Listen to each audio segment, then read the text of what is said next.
wenzala lekwilu tango ekoki toyingana Kongo mboka monene Ubanda Lubumbashi pe na Pointe Noire etona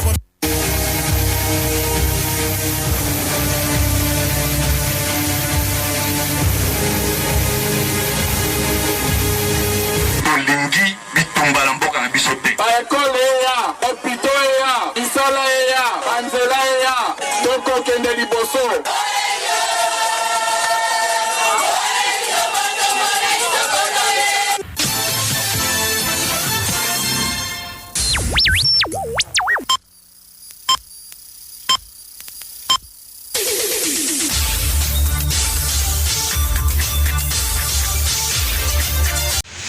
Vous nous écoutez ici partout, mesdames, demoiselles et messieurs. Bonsoir et bienvenue à tous à ce nouveau journal. Mais avant tout, les principaux titres essentiels. La voix des Bumba FM.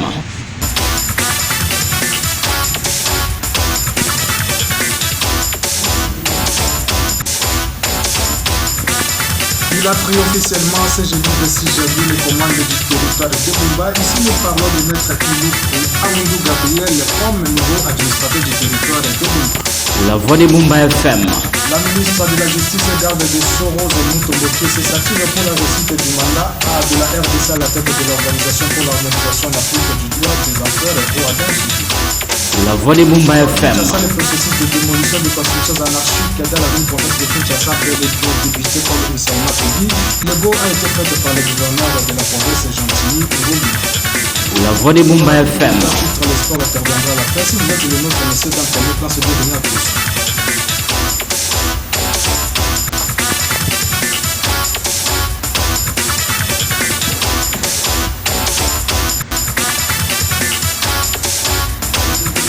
Bonsoir, l'actualité oblige. En plus bref, Maître Gabriel Ilouko Aoundou a officiellement ce jeudi 26 janvier les commandes du territoire de Bumba. C'était au cours des cérémonies de passation du pouvoir entre son prédécesseur Michel Mandjalambila Mené en présence du gouverneur de province de la Mongala. Toutes ces cérémonies se sont déroulées devant le bâtiment administratif du territoire de Bumba. L'équipe de l'émission Grand Plateau de José Léné Lingila Tabo souhaite un fructueux mandat à l'heure de ces analystes aujourd'hui élevés au rang de l'administrateur du territoire, Maître Ilouko Aoundou Gabriel. La voix des Bumba FM. Et au niveau national, la ministre de la Justice et garde des Soros Moutomboké s'active pour la réussite du mandat de la RDC à la tête de l'Organisation pour l'harmonisation d'Afrique et du droit des affaires au dans cette perspective qu'elle a présidé le mercredi 25 janvier 2023 dans son cabinet de travail situé au palais de justice. La première rencontre avec les représentants des institutions et ministres concernés en vue de la mise en place d'un comité d'accompagnement du chef de l'État dans cette nouvelle mission. Tout au long de cette année, pour votre information, le président de la Commission nationale et du comité d'experts de l'OADA, le professeur Roger Massamba, a affirmé leur engagement de faire en sorte que le mandat de la RDC à la tête de l'OADA soit épatant. Pour mémoire, la RDC, par le biais de Félix Tshisekedi, le président de la République, est aux commandes de l'OADA depuis le 1er janvier 2023 pour une année. La ministre de la Justice et de la RDC préside le Conseil des ministres des pays membres de cette organisation. La voix des Bumba FM. Kinshasa, le processus de démolition des constructions anarchiques dans la ville province de Kinshasa a bel et bien débuté comme initialement prévu. Le patron de l'exécutif provincial de Kinshasa, son excellence le gouverneur Gentilly Ngobila, a lancé ce processus dans la bienne de Mungaliema. Il s'est de vous signaler que tous les victimes de cette opération ne seront prises en charge. Précision faite par les patrons de l'urbanisme et habitants de la RDC, Pius Mabilou. 4 ans après son investiture à la tête du pays, Félix Tshisekedi a entamé à partir de mercredi 25 janvier 2023 minuit la 5e et dernier mandat de son quinquennat. Son premier mandat est jugé positif ou négatif selon que se trouve côté pile ou côté face. La question de fond à se poser est de savoir de quel actif ou passif a-t-il hérité de son prédécesseur Joseph Kabila, dont le règne s'est étendu sur 18 ans. On peut retenir de mémoire comme principaux paramètres de comparaison la situation sécuritaire, les droits de l'homme, les budgets nationaux, les infrastructures de base, le social et la santé, l'éducation, pour ne citer que cela. Et enfin, 680 000 $ que toucherait l'ex-président Joseph Kabila Kabange. La présidente de l'initiative Plus et l'ex-première dame Olive Limbe Kabila sort au silence et demande toute accusation portée sur son mari. Elle précise que Joseph Kabila ne bénéficie plus de ses droits comme l'ancien président de la République depuis la 2020 et ajoute par ailleurs que tout le monde qui a cherché à départager le président Félix et son mari avait un agenda noir pour le pays. La voix des Boumba FM. Le pays a perdu 334,4 millions sur 551 millions de dollars au trésor public suite à la surfacturation. Quant au programme des 145 territoires, rapport fait après la quête minutieuse de l'IGF et demande au gouvernement d'avoir les lunettes portées sur le déroulement de ces programmes afin de ne pas basculer l'économie du pays. Il s'est de vous rappeler que lors du 83e réunion du Conseil des ministres présidé par visioconférence, le président de la République avait fort instruit les membres du gouvernement de la matérialisation de ces programmes au cours de cette année 2023. Sommet sur l'agriculture à Dakar, le président de la République, Félix Antoine Tshisekedi Tshilombo, a appelé les investisseurs intéressés au potentiel agricole de son pays de lui accompagner dans l'investissement dans plusieurs secteurs causant d'énormes problèmes au pays.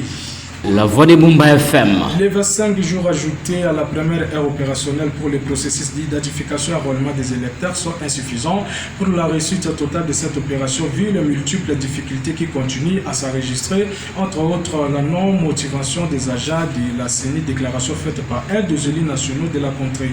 Par ailleurs, le président de la commission électorale nationale indépendante Denis Kadima séjourne à Kananga dans la province de Kassai centrale où il a annoncé le goût des processus d'enrôlement pour la deuxième ère opérationnelle et il rassure la population de ce coin du pays à la tenue des élections présidentielles dans les délais constitutionnels. Cependant, il s'est de vous informer que l'un des opposants farouches du président Félix Tshisekedi, Moïse Katumbi, vient également de remplir son devoir civique où il a reçu sa carte d'électeur ce jeudi à Lubumbashi où il séjourne depuis quelques jours.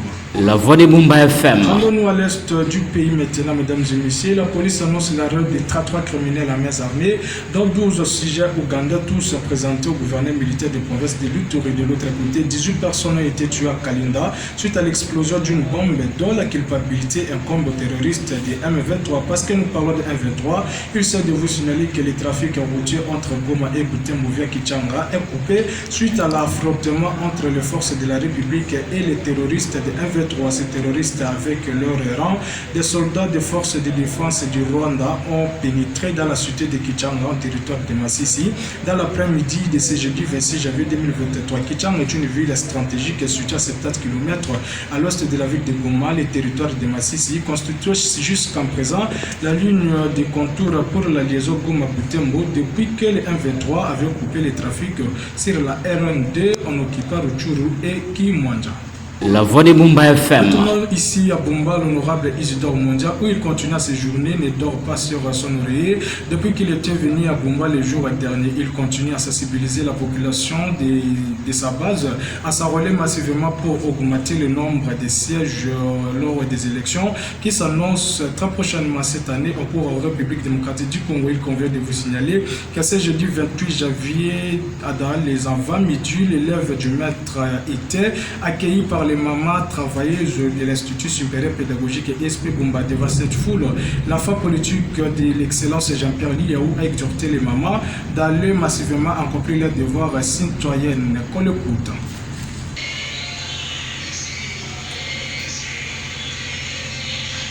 Isidore Mondia, le député national. Après ce discours, une maman avait remercié l'honorable Isidore Mondia. Elle est ici au micro de notre confrère Crespé Ligbala. Voilà, après une pause, on parle sport. C'est le coup d'envoi lancé à contrer par Michaud pour les jeunes Kalaba. Les Mordo Maléwa intervient. Attention au poteau. La voix des Boumba. Bienvenue à vous tous, les amoureux du ballon dans le salon des sports. Championnat d'Afrique des Nations Chan Total Énergie Algérie 2022. Démarrage ce vendredi 27 janvier des quarts de finale en élimination directe de cette compétition réservée aux joueurs locaux. Les premiers quarts de finale mettra au cruise l'Algérie, pays hôte, qui matchera la Côte d'Ivoire sous le coup de 10 Inter. Le deuxième match opposera pour ce quart de finale le Sénégal qui a découdra avec la Mauritanie avec pour mémoire. Ce Chan a été très compliqué pour le repas entre Prime de la RDC qui ont terminé dernière de leur groupe avec 2 points en 3 matchs avec 2 nuls et une défaite enregistrée face au Lion de la Teranga du Sénégal lors de la 3e journée de phase de poule. Après le retour de Léopard au pays, le ministre des Sports Serge Koundé demande des explications claires auprès de la Fédération congolaise de football association suite à l'élimination de l'équipe nationale du CHAN Algérie 2021 des Tato. On évoque la question du manque de préparation physique et mentale des joueurs qui ont quitté la compétition avec 0 but marqué et 3 buts encaissés. Pas de performance pour les Léopards. De l'autre côté, présent en Algérie lors de la compétition du CHAN, le sélectionneur de l'équipe nationale de la RDC, Sébastien Desabre, a répondu à la question sur sa participation dans tous les niveaux du football congolais, alors qu'il ne devrait que s'occuper de la sélection A. Sébastien Desabre parle d'une observation pouvant desservir à la hausse du niveau du football congolais par la connaissance des différentes catégories de joueurs évoluant au pays. Le nouveau sélectionneur a une tâche qui ne sera pas facile pour amener la RDC à la prochaine CAN prévue en Côte d'Ivoire. L'équipe nationale a fait 2 défaites et 0 points lors de 2 journées des éliminatoires des CAN. Et voilà, c'est la fin de cette édition. Merci à toutes et à tous de l'avoir suivi. Édition mise en nom de Liberté Malamitano. Merci également à toute l'équipe rédactionnelle de José Lemel Ngilatabo.